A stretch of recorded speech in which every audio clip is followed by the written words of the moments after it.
Jeg hedder Thomas, og jeg er driftleder på Langå Bioenergi. Vores indfødningsenhed det var ved at være gammel og slidt, og vi havde en del ustabil indfødning. Og derfor så tog vi kontakt til Lundsby. Der har vi så efterfølgende fået installeret en ny Bigmix og Premix indfødning. Og det har så resulteret i en større kapacitet og mere stabil indfødning. Derudover har vi også minimeret vores alarmer rigtig meget. Der har været en rigtig god dialog sammen med Lundsby, og de har lyttet rigtig meget på vores ønsker også, og så fået det til at lykkes. Så det har været et rigtig godt samarbejde, hvor vi har kunnet sætte os ned og tale om tingene. Ledetiden i forbindelse med ombygningen, den har været rigtig minimal. Ja, det har kun været i forbindelse med omkoblinger, så jeg vil tro, at det har kun været meget få dage, vi har haft nedluk. Jeg hedder Michael Lund, og jeg er ansat som projektleder hos Lundsby i vores Customer Service afdeling.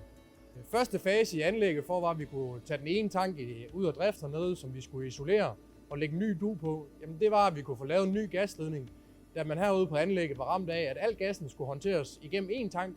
Og hvis man lukkede den tank ned, jamen, så var det faktisk ikke muligt at få gas på nettet. Den anden del af projektet herude, det er, at de havde en knap så god faststoffsindfødning og ønskede en bedre faststoffsindfødning med noget mere kapacitet, men også noget mere driftssikkerhed. Det er en stor Premix, der er valgt, men det er egentlig også været fokus på, at kunden kunne bruge det senere hen, når det er, at de forhåbentlig får en større udvidelse af den her Premix, den så kan bruges i det også.